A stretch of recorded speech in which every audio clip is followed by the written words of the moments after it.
Thank you so I much. hate this, I'll just tell you. I'm so sorry. Oh, goodness. Okay, let's look at 14, chapter 14. We're going to read verses 6 and 7. There are 3 angel messengers in this next little vignette that we're going to read about. And I saw another angel flying directly overhead with an eternal gospel to proclaim to those who dwell on earth, to every nation and tribe and language and people.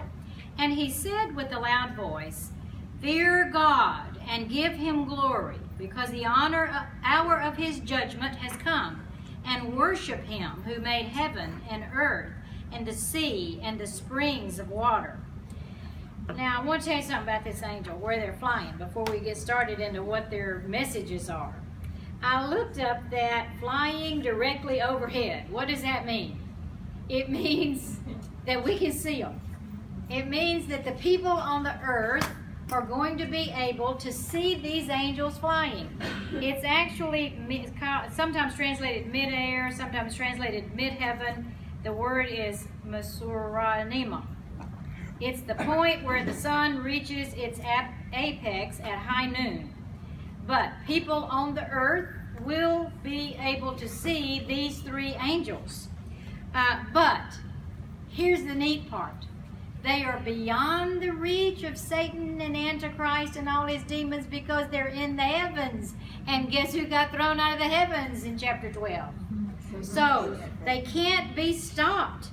The heavenly battle is over. These angels are clearly seen. The seal judgments are over. Actually, this is after the trumpet judgments as well. The bowls are about to be poured out. So these angels are flying back and forth. That's another thing that we can't see in English, but in the Greek words, it means that it is a continuous proclamation. That means they're going back and forth all over the earth. All over the earth. They're doing this. All over the earth, continuous. So I thought about that. In Matthew, let me go back over here and see if I marked it. In Matthew 24, and something that you can do during our break in March, read Matthew chapters 24 and 25, because both of those, the disciples asked Jesus to tell us about the end times. Well, that's in chapters 24 and 25. So read that and see if some of that now makes more sense to you now that you have studied some of Revelation. But let me just read you what he says in verse 14. He says, "The gospel of the kingdom will be proclaimed throughout the whole world as a testimony to all nations, and then the end will come." So forever, I have heard the end can't come yet, because we have people groups who don't know. Yes? Well, look here. God is saying, time is up. This is your final warning. So he is saying that every person from every nation, every tribe, every language, every people are going to hear the eternal gospel message of Jesus Christ. Now, why did he use the word eternal gospel? There will be, if you read very many commentaries, you will find there's lots of different definitions of what that is. But I believe that God's plan has always been salvation through his Son, Jesus. So whether we call it the gospel of Christ, the gospel of the kingdom, or the eternal gospel, it is the gospel message. It is the good news. These angels are not going to preach anything different than what you and I have heard. It is, you can have eternal life through Jesus Christ alone. That's what they're preaching. And the message is they're proclaiming it continuously, and is to every nation, tribe, and then the end will come. And within this, I just think God has poured out the seals. He's poured out the trumpets. He's getting ready to pour out these bowls, which is really pretty devastating. And yet, in his mercy, he sends an angel to make sure that everybody knows. Time's up. It's about to come. One more time. One more time. I'm giving you one more chance. And there will be a sense of urgency in their voice to fear God and give Him glory, and don't fear the Antichrist. You know, in the Old Testament, God often used angels to bring His message. He doesn't, I won't say that He doesn't do that today, but it's perhaps not as frequent as He did in the Old Testament. But this is just before the end. He uses the people that know Jesus, who have accepted Him. He uses the 144,000. He uses the 2 witnesses. And now He's got an angel in the sky that everybody can see and hear what they're saying, fear God, not the Antichrist.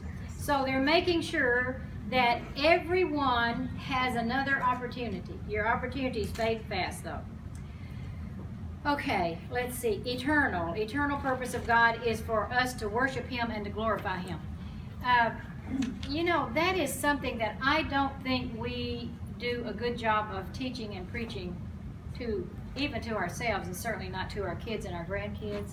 God's purpose is for Himself to be glorified. And so whenever somebody asks you or wants to know, well, what's God's up to? God is working so that He alone is glorified. That's our purpose, to bring glory to God. So it could be the gospel of grace, the good news, Christ, gospel of Christ, the gospel of the kingdom. It's all the same. God has not changed His plan. Okay, so now the bowls are about to be poured out. So we have these angels. The first one proclaimed the gospel. The second one is going to proclaim the judgment. And the third one is going to tell us about the judgment that is carried out. So let's see what this second angel is going to say. Another angel, I'm in verse 8. Another angel, a second, followed, saying, Fallen, fallen is Babylon the Great, she who made all nations drink the wine of the passion of her sexual immorality. If you write in your Bible, write chapter 17 and 18. When we come back on April the 1st, we will be in chapter 17 and 18. And I'm going to tell you a lot more about Babylon the Great and why it's called that. I want to tell you a little bit about it now, though, just to whet your appetite. There are whole books written on this, okay? So there are historical ancient Phoenician documents that talk about this. There are Babylonian documents that talk about this. So we're going to look at it a little more in detail when we come back in April. But do you know who founded Babylon?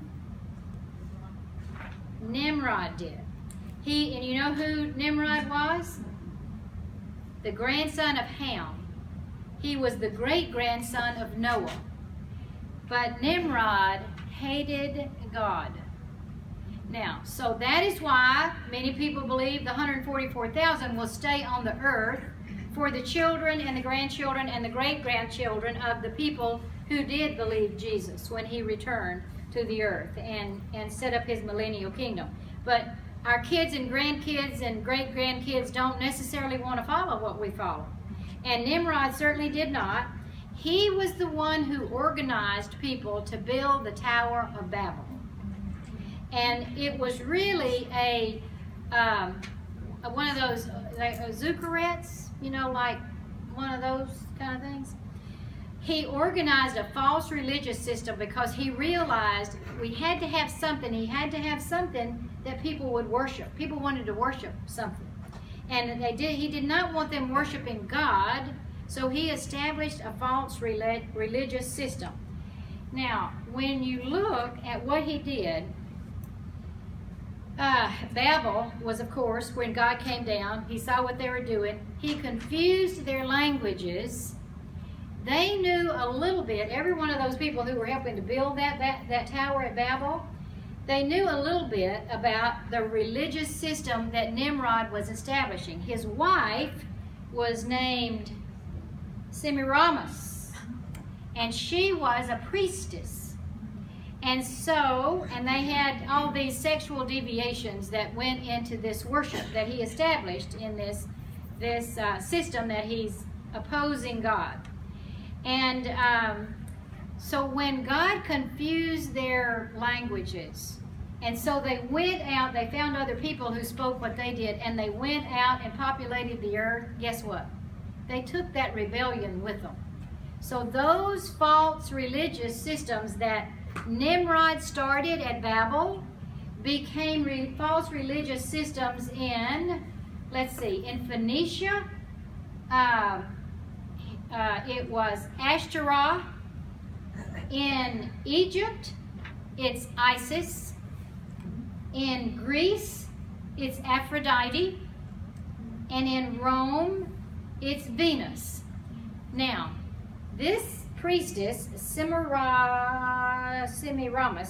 who was the priestess that, you know, she called the shots.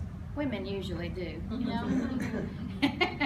And so, she says she gave birth to a son, and it was a miraculous birth. She was impregnated by a sunbeam. Okay? And the son's name was Tammuz, that he was virgin born. Okay? Now when Tammuz was out, he was out 40 years old, and he was out in the field. A wild boar attacked him, and he was killed.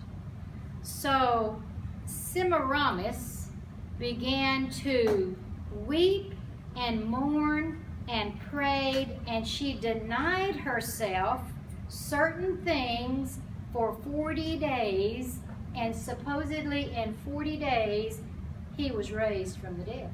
He was resurrected in 40 days. This is her son. So guess who the sons are in all these religions? In Phoenicia, the son is Baal. And I know you've heard of Baal because that's who the Israelites fought all the time. In Egypt, it is Osiris. In Greece, it's Eros. And in Rome, it's Cupid. This father-son cult began in Genesis 10. But the establishment of the false religious system in Rome that began with that mother-child, that's where the universal church, which became known as the Catholic Church, the Roman Catholic Church, that's where they got that from. And the 40 days of Lent that are celebrated is the 40 days leading up to the resurrection. To what? To the resurrection. Of Nimrod? Uh-huh. They don't say that today, but that's where it came from originally. Those are in the Babylonian and the Roman archives. So I'm going to tell you a lot more about that in April when we talk about Babylon, and you know, why does God look at it as Babylon, and she's pictured as a harlot and drinking blood and all this stuff, you know? So why does he do this? Well, we're going to see why he does. Okay, so Babylon represents an intoxicating influence. That's why the wine is used, an intoxicating influence of pleasure.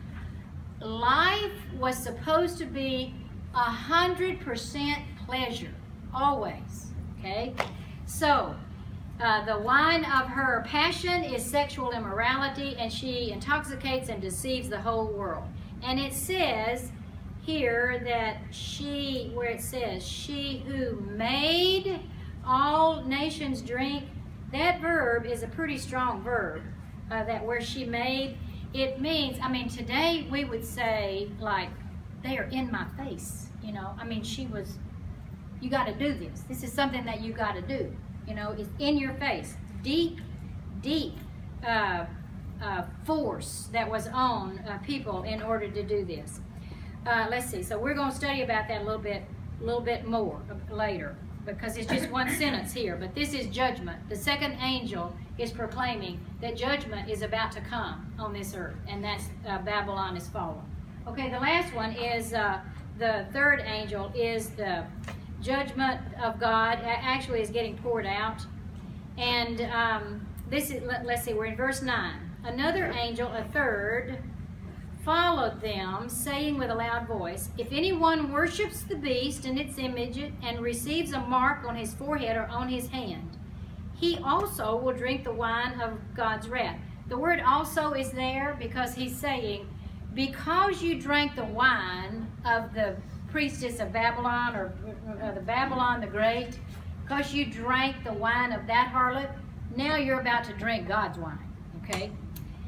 And you will drink the wine of God's wrath, poured full strength into the cup of his anger, and he will be tormented with fire and sulfur in the presence of the holy angels and in the presence of the Lamb. And the smoke of their torment goes up forever and ever, and they will have no rest, day or night. These worshippers of the beast and its image, and whoever receives the mark of its name. Now, I will tell you, where it says that God's wrath is going to be, the wine of God's wrath is going to be poured out full strength. I wanted to know, what did that mean, a full strength, okay? Wine in ancient Israel was generally, it was processed, it was fermented, it was put into containers or wineskins or urns. It may have been put into urns. And most of the time, it was then watered down or diluted with with water. So it was diluted. It was, if they wanted it to be stronger than just the pure wine, they would put other spices in it to make it stronger than just pure wine itself. So when it says here that that these people are going to get a full strength of God's wine, that means it's undiluted. This is God's wrath. Has no mercy in it. Has no grace in it. It has no compassion in it. It is merciless. It is not done impulsively. It is his passionate anger. You're facing the wrath of God. They're tormented, ceaseless pain. And Luke chapter 16, it says that they have no moment of rest. No moment of rest. Now, why does it say in the presence of the holy angels and the presence of the Lamb? There's some things written about, well, does that mean that people like us who are in heaven, we're not going to be able to see these people that we may know who were tormented day and night? I don't know whether that means that or not.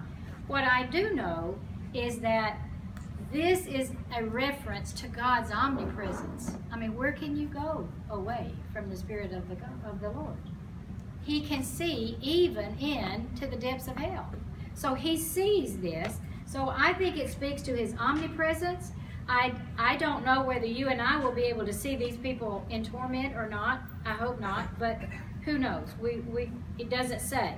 It does say that the holy angels will see them and the presence of the Lamb will see them. That, of course, will be an embarrassment to the people down there, realizing that, oh, I could have believed in you and I didn't.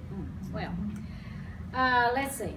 The smoke of their torment goes on forever and ever. This is not a temporary situation. There is a popular theology today called the doctrine of annihilism. And that means that hell is temporary. You may be thrown into hell. That's why there was a song that Madonna sang that says, I don't usually talk like this, but these are her words. I don't give a damn if I go to hell. And she says it over and over. I don't give a damn if I, and all these, and I'm thinking, what does she know? Because here's what they believe. If you do go to hell, you will suffer momentarily. But then once you are consumed, you will no longer have the feeling. So you are annihilated. So there is a hell. They'll say there's a hell, but you are annihilated if you go there, and it's only a temporary condition. Now, is that what this says here? I actually have a friend who believes that it's a temporary condition. So I just got to get with them and find out. Tell me more about how you came to that resolution. Actually, I have been in worship service where a minister preached that he can prove in the Bible that there is no help. There is no help. Yeah. Well, did he tell you how he did it? Here. Did he tell you where it was? He made that statement. He Oh. said, one day I'm gonna preach my sermon and I'm gonna prove to you there is no help. Well, And he's was a lie found in his mouth? It didn't take me long to beeline out of there, I'll tell you that. Well, there are many, actually the word hell I don't think is in scripture. Right. But there are many references to it. Separation from God. And, well, separation from God, definitely. But, you know, people don't think anything about that. They're separated from God today. They don't care. But yeah, but to lead people to believe, and if they only heard that one message from him, and they justified that there is no God. Yeah. I really need to get with this friend of mine who believes that there is no hell. You know, the greatest thing is when you hear people talk and they say, well, I don't believe in God. Well, you believe in hell? Yeah, but that's okay because most of my friends are going to be there. Right. That is like, oh my gosh. They'll be tormented just like you Yeah. forever. They're going to be tormented. Well, this to me, I mean, I can't read this any other way. I mean, there are other references to fire and brimstone. You know what brimstone is? Hot lava. Hot lava. Smoke of the torment goes on forever and ever. Now, let me just tell you, let's see. In Isaiah 66:24, it says, Isaiah saw these dead bodies of the men who have rebelled against me. This is the message that God gave Isaiah to preach. And he said, for their worms shall not die, and their fire shall not be quenched, and they will be an abhorrence to all flesh. So that's pretty much continuous, I would think. Then in Daniel says in chapter 12 that there are some who are going to wake to everlasting life. And there are some who are going to wake to shame and everlasting, that means continuous, corruption. Then in 2 Thessalonians, Paul says, those who don't know God and those who do not obey the gospel of the Lord Jesus Christ will suffer the punishment of eternal destruction. Now this is where it says, away from the presence of the Lord for the glory of his might. So they think the eternal destruction is just, you won't be where God is. God has put you in a different place because he doesn't want you in his presence. But in Isaiah 34, when God gave Isaiah a message about the judgment of the nations, actually Dwayne and I were just talking about the nations and the judgment of the nations because he has a nonprofit. That's my husband started a nonprofit to the nation of Chad, and there are many people there who, I mean, they've never heard the name of Jesus. They don't. Most of them don't know how to read, don't know how to write. They don't even have running water. They sure don't have anybody. They don't know what a radio is, and so we were talking about maybe that's what we need to do is try to get a tower so that they can at least hear the message of God. Anyway, he said, well, how are they going to be judged? Now I can tell him. Well, the angel's going to fly in between the midair, and that angel's going to make sure everybody knows. But anyway, when the nations are judged, God told Isaiah that this is going to be the Lord's day of vengeance. And he says that he will turn the soil into sulfur, and the land will become burning pitch, and night and day it shall not be quenched, and its smoke shall go up forever. Same kind of words here. This is Isaiah 34, 8 to 10. So that sounds like to me, this is going to go on a while. This is not just a temporary condition. Then, these next two verses are just really strange. Did you think that? Here is verse 12. Here is a call for the endurance of the saints who keep the commandments of God and their faith in Jesus. And I heard a voice from heaven saying, write this. And here's what he told him to write. Blessed are the dead who die in the Lord from now on. Blessed indeed, says the Spirit, that they may rest from their labors, for their deeds follow them. Now, these are people, probably, if this is like a moment in the very end where these people who were saved out of the tribulation, God is giving them some encouragement to stick with it, endure it to the end, that you will be blessed. Well, how or why are they going to be blessed? They're going to be blessed by how they lived. They accepted Jesus. How they died, they probably died a martyr's death. They are blessed indeed by the Spirit, because the Spirit says now they are going to be recognized for their labors, from their labors, what they did for Christ while they were here. Their faithfulness to Him might bring them martyrdom on earth, but they are going to live in rest victoriously from then on. So these are the last ones, if you will, to get in. Okay?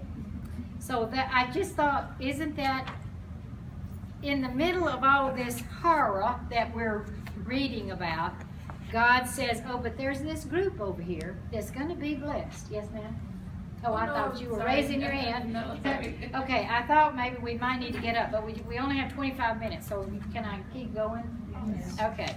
Harvest of the earth is the balance of this.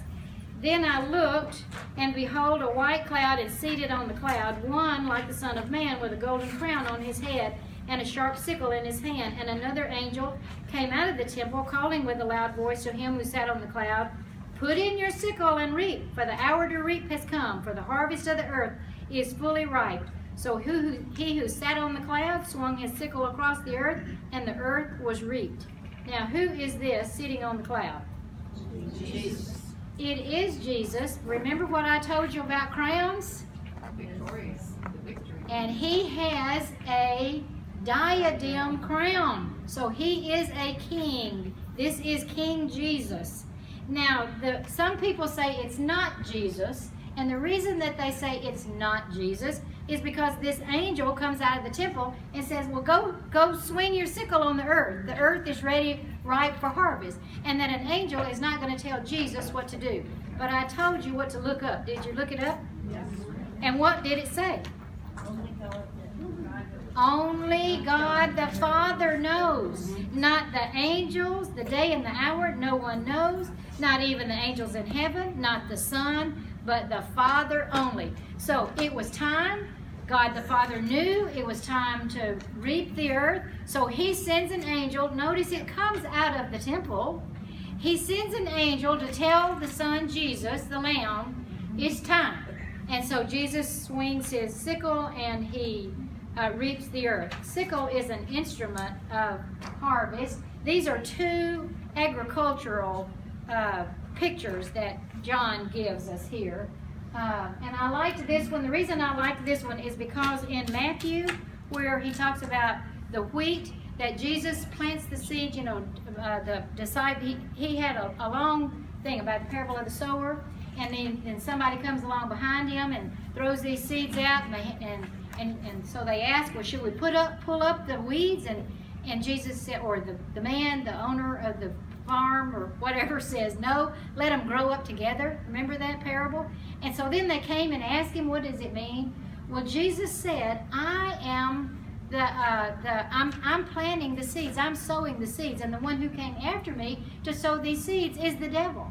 So we are the wheat harvest in that parable. That's why I like this one, because we are the wheat. We are not the grapes. We are the wheat, okay? So here we are. There's two harvests here. One of them is the gathering of the righteous. That's the gathering of the wheat. That's in the parable. And then there is the judgment of the wicked, and that is the gathering of the grapes. Okay. Let's see. One who sows. Jesus says the harvest is plentiful. Then it makes you think again and stop and think. So many times, you know, we know things, and then we read verses, we know what they mean. But when you read this verse, when you know this, that the time is coming when Jesus is going to swing that sickle across the earth, and the righteous will be swept into heaven, those who are still on the earth that believe in him. And he said in Matthew 9, the harvest is plentiful, but the laborers are few. We know that. Yeah, we've heard that verse a lot of times. That's why they tell us to pray earnestly to the Lord of the harvest to send out laborers. So how does that make us feel now? When we know we better get these people to know what's happening, yes? Sorry. I don't like competition. So the harvest usually at wheat time was a joyful occasion. This is going to be joyful for those who know the Lord. But in the Old Testament, every time a harvest is used, it's used in judgment. Hosea says, Ephraim is committing whoredom. This is in Hosea 6. House of Israel has done horrible things. Israel is defiled. And you, O Judah, a harvest is appointed for you. So judgment is coming. In Jeremiah 51, he tells Jeremiah to write, the time of Babylon's harvest is coming. So we see that first the earth is reaped of the wheat, the righteous, those who belong to the Lord. Jesus is going to gather all of the believers safely into the barn. And then we read in verse 17, then another angel came out of the temple in heaven, and he too had a sharp sickle. And another angel came out from the altar, the angel who had authority over the fire, and he called out with a loud voice to the one who had the sharp sickle, put in your sickle and gather the clusters from the vine of the earth, for its grapes are ripe. So the angel swung his sickle across the earth and gathered the grape harvest of the earth and threw it into the great winepress of the wrath of God. And the winepress was trodden outside the city, and the blood flowed from the winepress as high as a horse's bridle for 1,600 stadia. Now, I want to show you something. This is what a winepress in ancient Israel looked like. This is a simple one. They would put the grapes in here. A person would climb in here barefooted. They were able to walk around the edges and trample the grapes. The juice would flow down into this hole, and then they would gather. This is a very simple one. This is a small harvest. Excuse me. They would then gather the wine that was gathered into here. They usually let it sit there a day. It takes a day because they said it takes a day to stop bubbling for the fermentation process to occur. So then after a day, they would take that out, and then they put some more in there and then trample them around. This one is a little more, this is for a bigger vineyard. They would put the grapes in here, and the people would stomp around in here. I'm going to show you another picture. I just want you to see that this has been excavated in Israel, and there is a little, you can't see it very well in this picture, but there's a little, like a little canal kind of thing, little hole in the rock that goes from here to here, and then it sits here for a while, and it also can go into here. Well, guess what they have right here that prevents grape rinds and sticks and everything else going in there?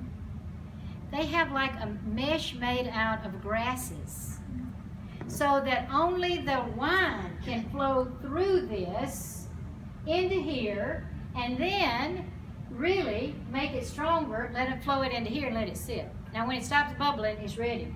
So here is a drawing of it. See there, this is called the threshing floor, or threading floor. It goes, see here's this little thing where they have, well this one says they use plant fibers. That's grasses, I read grasses. Plant fibers are here to kind of strain it. That's the strainer. It goes into this vat, and it can go on down into this vat, and then they dip it out of here. This fermentation stays in here a couple of days. If they let it stand there too long, it becomes vinegar. You know how sometimes, maybe you don't open a bottle of wine and it tastes like vinegar? That's what happened to it.